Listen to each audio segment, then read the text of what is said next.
et qui plus généralement cherchait à avoir une représentation politique par le truchement d'un certain nombre de candidats que le régime avait décidé d'éliminer. Parmi les victimes, il y a aussi des fonctionnaires qui ont été persécutés du fait de leurs idées. Il y a des citoyens qui n'avaient pas d'engagement politique particulier et qui ont subi des crimes de meurtre du fait de l'utilisation de balles réelles par les forces de sécurité, par des nervis, alors même qu'ils étaient sans rapport avec les faits dont la situation les a amenés à se trouver confrontés. Ces crimes, nous les avons vérifiés individuellement de façon indépendante des travaux qui avaient déjà été menés par des organisations internationales, que ce soit Amnesty International, que ce soit Human Rights Watch, que ce soit le Haut Commissariat aux droits de l'homme, que ce soit enfin la Croix-Rouge sénégalaise, qui ont tous constaté l'existence d'une répression particulièrement féroce, qui avait vocation à utiliser la violence politique à des fins de perpétuation au sein du pouvoir, dans un contexte où la découverte de ressources gazières et pétrolières sur ce territoire a créé une avidité et une volonté de se maintenir coûte que coûte dans une position que la Constitution interdit d'accaparer. Je suis, vous le savez, parmi d'autres confrères, l'avocat d'Ousmane Sonko. Mais je suis aussi, dans cette procédure, l'avocat de nombreuses parties civiles, d'individus qui ont été victimes directement de ces violences, dont certains sont français et sénégalais, ce qui va nous permettre, c'est le deuxième point, de déclencher des procédures en France également, complémentaires à celles qui ont été menées auprès de la Cour pénale internationale, de façon à ne pas dépendre des effets de pouvoir qui influencent cette institution, dont on sait ce qu'elle peut avoir en termes de rapport à la compromission, et pour s'assurer évidemment qu'il n'y aura pas d'impunité et que les dignitaires de ce régime ne puissent plus remettre les pieds sur le continent européen sans craindre de se voir arrêtés. Nous avons reçu plus de 4500 éléments de preuve vérifiés qui ont trait aux événements depuis mars 2021. Ces éléments, nous avons vécu avec, jour après jour, ce dernier mois, essayant de vérifier qui en était la cause, qui en était la victime, dans quel contexte était intervenu, et si en effet cela avait un lien avec la répression politique dirigée par le régime sénégalais. Nous en avons gardé 710 qui servent de support à cette communication de 170 pages que nous avons transmise à la Cour pénale internationale, en particulier au bureau du procureur, à qui nous demandons d'ouvrir sans délai, à partir de ces éléments, un examen préliminaire et une enquête, et de se saisir de lui-même au titre de l'article 13. Nous avons entendu, dans le cadre d'une conférence de presse, où 4 membres du gouvernement ont tenté de répondre par avance à nos arguments, qu'il fallait qu'un État se saisisse de la Cour pénale internationale. C'est faux. Toute personne, au titre de l'article 15, peut transmettre des éléments à la Cour pénale internationale et au bureau du procureur pour qu'il s'en saisisse. Mais nous prenons les mots du ministre des Forces de la Défense, nous le prenons au mot et nous lui demandons de saisir lui-même la Cour pénale internationale. Que le Sénégal, s'il est le pays des droits de l'homme, comme il le réaffirme, si ce régime respecte, comme il le dit, le statut de Rome et les conventions internationales, qu'il aille sans crainte saisir le bureau du procureur pour laver son image et son honneur. Qu'il tente, et l'on verra alors quelle sera la réaction, et si en effet des crimes contre l'humanité ont ou non été commis. Et je note que ce ministre n'a pas nié l'existence de crimes, mais a tenté simplement de justifier qu'ils n'étaient pas assez graves pour saisir la Cour pénale internationale. Je pense que les images qui sont diffusées en ce moment derrière moi, de par leur nombre, de par ce qu'elles montrent, suffisent à comprendre à quel point cette position est absurde. Par ailleurs, un argumentaire juridique détaillé, que nous laisserons en accès libre, permettra de démontrer que nous atteignons sans aucune difficulté le seuil de gravité qui est requis par la Cour. Je souhaiterais vous partager quelques noms de personnes qui sont responsables des faits que vous êtes en train de voir derrière cet écran. Nous avons aujourd'hui identifié 112 suspects sur l'ensemble de la chaîne de commandement que nous avons reconstituée. Parmi ceux-ci, je voudrais commencer par un compatriote, M. Khaled Bellabad, conseiller technique auprès du ministre de l'Intérieur. du gouvernement sénégalais d'être informé de toute décision qui est prise au cœur du pouvoir et de l'appuyer ou au contraire de tenter de la censurer. Aujourd'hui, la France n'a rien fait pour éviter les massacres dont on parle. La France a continué à fournir des armes, la France a continué à soutenir le régime, la France, aujourd'hui, accueille Macky Sall sans avoir fait une déclaration condamnant les violences en question. M. Belebad a suivi au quotidien les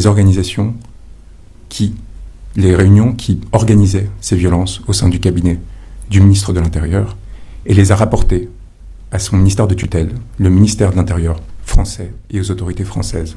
Il est donc complice de crimes contre l'humanité. Monsieur Jean-François Gaume, colonel, a joué le même rôle au sein de la gendarmerie sénégalaise, auprès de Monsieur Moussa Fall, haut commandant à la gendarmerie nationale. Il est complice de crimes contre l'humanité.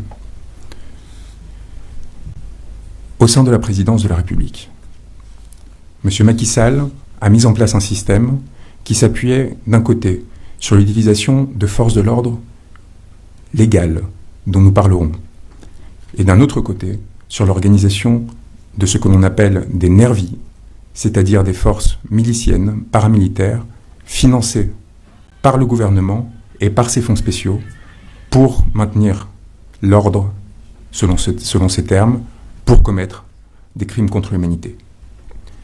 Il s'est appuyé sur un premier cercle d'intimes, en particulier Mariam Faisal, sa femme, et Amadou Sall, qui ont organisé le recrutement et le financement de ces nervis. Ils sont responsables à titre principal de la commission de crimes contre l'humanité.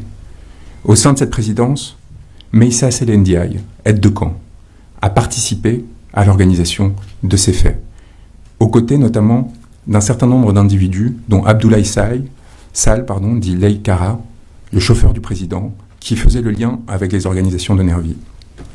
Autour de la présidence, des éléments extérieurs sur lesquels nous reviendrons, dont un certain Farban Ngom, griot, ont joué un rôle extérieur qui consistait à créer des fiefs, à eux-mêmes constituer des groupes paramilitaires, à les armer, de façon à s'assurer que des crimes contre l'humanité soient commis.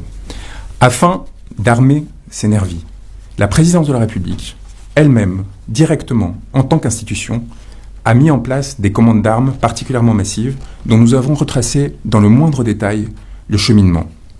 Ces commandes d'armes ont été organisées avec l'aide d'un intime de Macky Sall qui s'appelle Gabriel Peretz.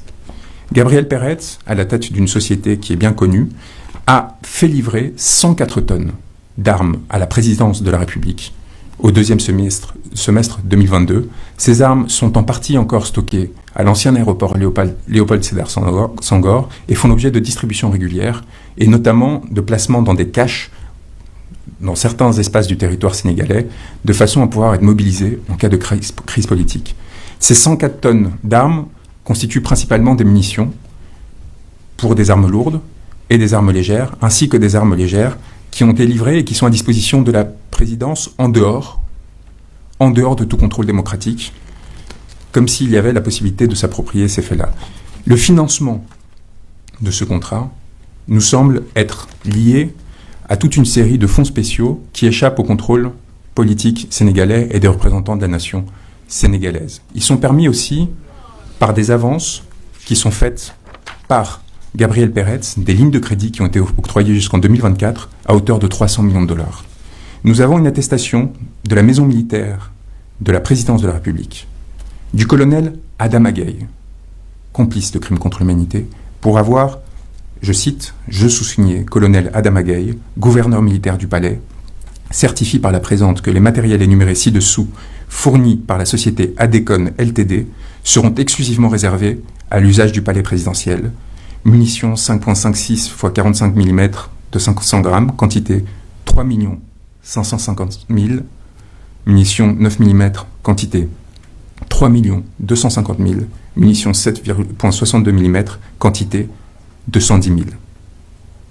Plus de 7 millions de munitions, je cite ce document de la présidence de la République, de sa maison militaire, signé par Adama Gaye, 7 millions de munitions exclusivement réservées à l'usage du palais présidentiel, livré, document signé 11 octobre 2022. Dans quel régime politique qui se veut démocratique, une présidence de la République se fait livrer à usage exclusif 7 millions de munitions? Et quelles sont ses intentions dans la perspective de l'après? Gabriel Peretz a procédé à ces livraisons qui proviennent de Saint-Pétersbourg, de la Russie. Nous avons retracé le moindre cheminement de ces munitions et de ces armes et la façon dont elles ont été livrées à Dakar. Et il y a procédé dans le cadre des très nombreux liens qu'il entretient avec la présidence du Sénégal et avec M. Macky Sall, et il est donc complice de la commission de crimes contre l'humanité. M. Gabriel Peretz, qui est de nationalité belge, mais qui habite aujourd'hui en Israël, a été accompagné dans son travail par Marcel Zuckerman et par Biram Koulibaly, un aviateur sénégalais, qui a représenté la société AD dans l'opération dont il est question. Il nous apparaît que cette commande a été réceptionnée par la société sénégalaise d'ETL, 6 Ouest Foire, au numéro 45 à Dakar, qui est détenu par un certain Halil, qui se trouve être un ami très proche d'Amadou Sall, qui est, à ce titre, complice de la commission de crimes contre l'humanité. Nous avons jusqu'au manifeste des conteneurs, nous avons jusqu'à la signature du capitaine qui a transporté ces armes, nous avons tous les éléments qui permettent de prouver l'existence de cette livraison et la présence de ces armes encore aujourd'hui à l'aéroport Léopold Senghor. Nous avons l'ensemble des réservations qui ont été faites par M. Peretz au Pullman de Teranga, sa présence notamment à la veille des événements de mars 2023 au Sénégal, probablement pour les préparer, et les conséquences qu'il aura à subir. Nous connaissons aussi le nom de ses collaborateurs, les personnes qui l'ont appuyé, et les conséquences qu'ils auront à connaître du fait de cette complicité, aux côtés d'un autre homme d'affaires, évidemment Tierno Ndomba, dont vous avez tous entendu parler, et qui joue un rôle cardinal dans un certain nombre d'opérations particulièrement étranges, pour rester modeste dans mon expression, d'ordre militaire, de commandes d'armement, qui ont été livrées, là encore, en dehors, dans le cadre de contrats de gré à gré, et qui complètent les éléments que nous avions déjà, qui permettent de déterminer l'existence d'autres contrats de cet ordre-là. Cela avait déjà fait débat dans l'espace public. Vous vous souvenez de ce contrat de 45 milliards de francs CFA avec le ministère de l'Environnement et le ministère des Finances. Nous avons donc les moyens qui sont apportés aussi via la société Norinco chinoise, qui a travaillé sur un certain nombre de ces contrats d'armement, à la présidence. Nous avons la structure de la présidence avec, au cabinet civil, un certain nombre d'individus particulièrement responsables et qui ont été impliqués au premier chef dans l'organisation de la répression et de la légitimation des violences qui ont été commises. Nous avons évidemment les responsables que tout le monde connaît, comme Mahmoud Saleh, comme Daouda Diallo, Abdoulaye, comme le général Joseph Mamadou Diop ou Mohamed Dionne. Mais nous considérons que les plus responsables au sein de cette présidence ont été évidemment le général Mbaye Cissé et Oumar Wade, qui a été nommé le 6 avril 2023 dernier, dans un contexte particulier, ce qui, à notre avis, est le signe qu'il a eu une certaine difficulté au sein de la présidence pour maintenir son autorité du fait des événements, et ce qui a amené à l'organisation d'un certain nombre de désignations. La commission de violence à des fins politiques exige une impunité. Elle exige aussi d'effacer les preuves de ces crimes. Elle exige enfin un discours qui permette de les justifier. Le ministre de l'Intérieur vous en a fait la démonstration à plusieurs moments. Nous avons découvert que cette organisation discursive, cette tentative de légitimation des faits que nous sommes en train de vous présenter, au sein de la présidence, a été mise en œuvre notamment par Yorodia, qui est le coordinateur de la communication présidentielle, mais aussi par Eladjim Malik Gueye et Wandifa Dramé.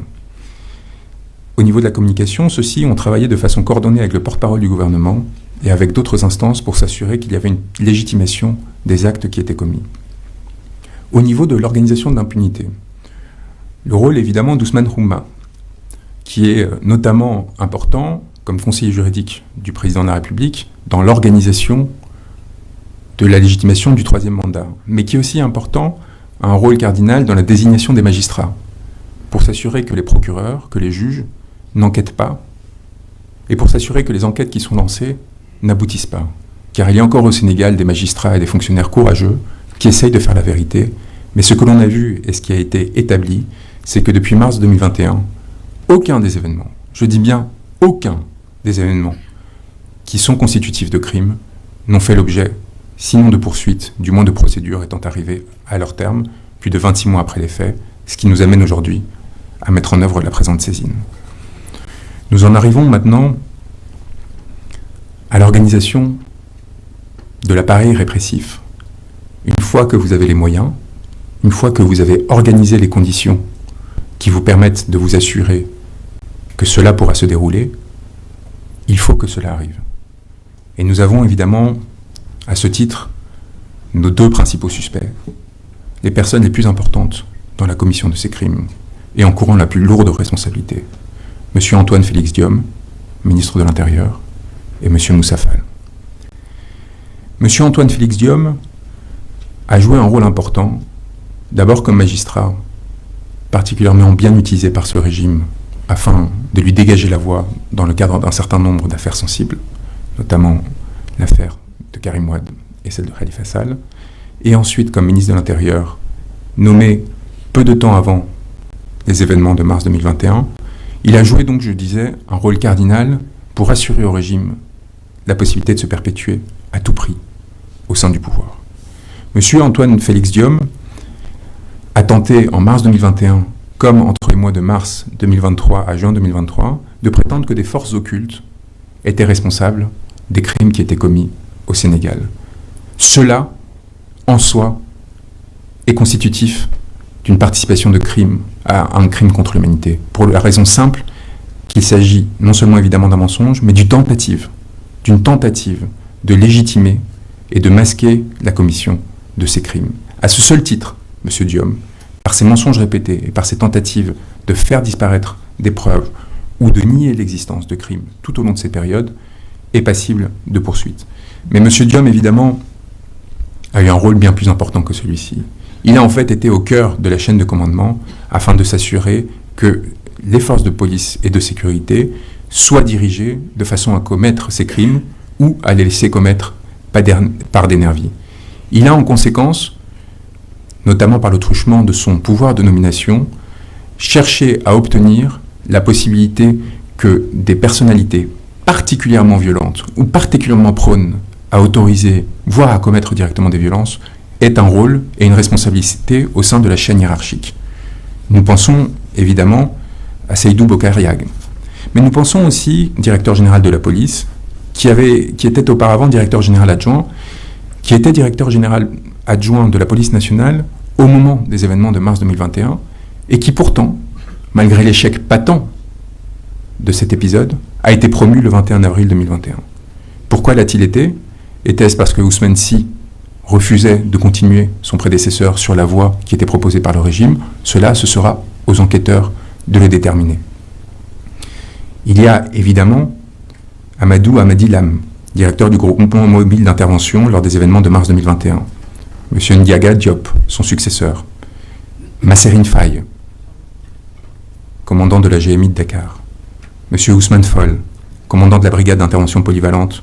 Et surtout, Bara Sangaré, commandant de la sûreté urbaine à Dakar, suspecté d'avoir commis de nombreuses tortures, d'en avoir ordonné aussi, et d'avoir de façon systématique procédé à des arrestations arbitraires pour intimider des opposants politiques et des manifestants.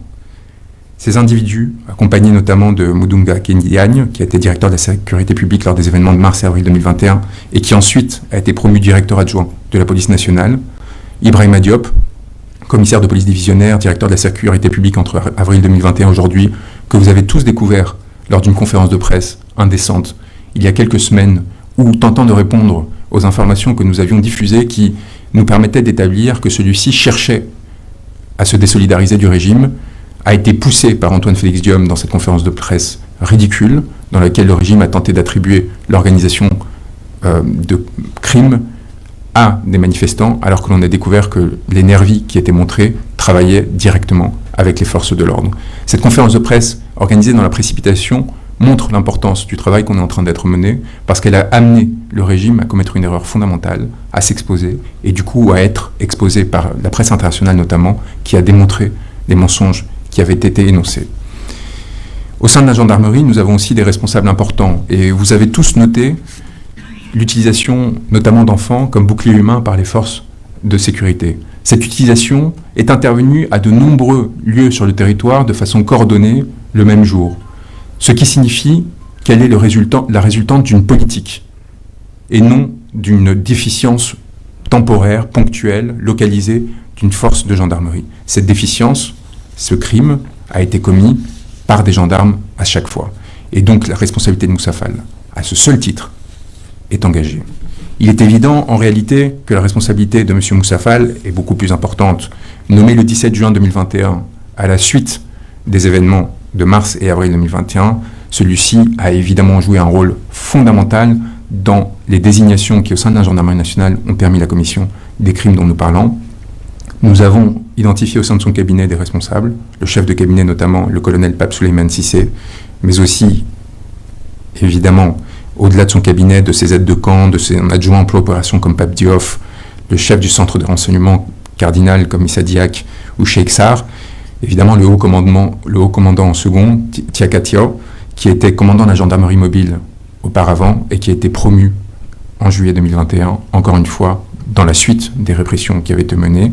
À ses côtés, que ce soit le général Daouda Diop, le lieutenant-colonel surtout, Abdoul Bengue, ou Maguette Mbaye, Aliou Ndiaye et Omar Ndoye, nous avons au sein de la gendarmerie un certain nombre de personnes identifiées, notamment dans les légions de Dakar et de Casamance, qui auront à répondre de leurs actes un jour ou l'autre, et dont je rappelle, encore une fois, qu'ils seront confrontés à des accusations qui sont imprescriptibles, et donc à n'importe quel moment, en cas de changement de régime ou à l'étranger, dont ils auront à répondre.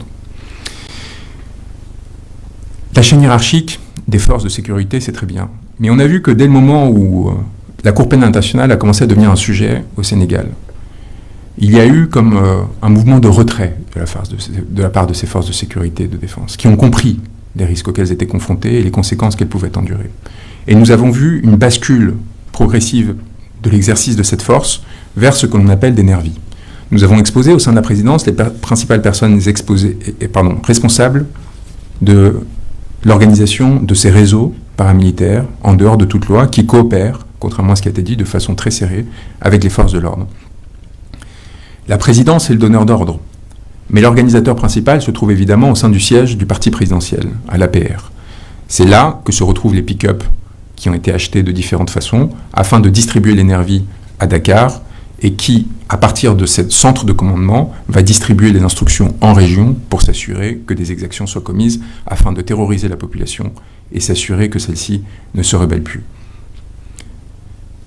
Ces nervis, comme je vous le disais, ont à la fois une structuration qui est liée aux fonds spéciaux, aux fonds du parti et donc aux modes de financement illégaux qui ont cours au sein du parti en place, mais également à travers un certain nombre de féodalités qui expliquent l'ascension de personnalités à la qualité médiocre et qui pourtant ont obtenu des portefeuilles importants, notamment au sein du gouvernement. Parmi ces individus qui jouent un rôle clé au sein du pouvoir, nous trouvons évidemment, sans importance hiérarchique dans mon énonciation, des personnes comme Doudouka, le ministre des Transports, qui dispose de réseaux de nervis qui descendent jusqu'à Ziguinchor. Nous trouvons évidemment des suspicions concernant des individus importants et sur lesquels il faudra travailler, comme Pape Malik Ndour, comme Aline Gouindiaye, comme Mam Baye Nyang, que l'on connaît pour d'autres raisons, et évidemment au premier chef, comme Biram Faye, ministre auprès du ministre de l'Intérieur. Biram Faye joue un rôle très important. Pourquoi ? Parce qu'on le sait, les nervis qui jouent un rôle au Sénégal établi depuis une quinzaine d'années, notamment au sein du parti présidentiel de la majorité précédente, avaient au départ un rôle qui consistait simplement à accompagner les politiques, à faire la claque, comme on dit, lors des événements électoraux, à s'assurer de la protection de ceux-ci et quelque part à les valoriser alors qu'ils n'avaient pas accès aux ressources gouvernementales. progressivement, l'APR a décidé de dévoyer ce rôle et les a constitués en milices. Cette évolution a produit un certain nombre de conséquences importantes. On l'a vu notamment avec un certain nombre de nervis qui, en 2019, ont cherché à réclamer une reconnaissance dans leur action. On a vu le président des Marrons de Feu, donc le groupe de sécurité qui entourait M. Sall, réclamer son intégration à l'appareil de pouvoir gouvernemental et être payé sur les télévisions sénégalaises. Ibrahim Doy joue aujourd'hui encore un rôle cardinal dans l'organisation des nervis et dans la répression paragouvernementale des mouvements d'opposition au pouvoir en place. Birame Faye s'est vu octroyer un poste de ministre auprès de M. Diom, dans l'objectif de formaliser, de légaliser une partie de ces réseaux illégaux. La création de l'agence de sécurité de proximité, des agents de sécurité de proximité, avait pour vocation de créer au sein de l'État un corps parallèle à celui des forces de sécurité et de défense, qui, certes moins formés, aurait une attitude plus grande à l'heure de commettre les exactions dont nous parlons. M. Birame Faye a évidemment continué son double jeu, à la fois comme ministre et comme organisateur de ces forces de répression illégales. Birame Faye joue donc un rôle clé au sein de cet appareil de répression que nous décrivions auprès de M. Antoine Diome. M. Antoine Diome qui est, par cette voie de fait, directement impliqué dans la commission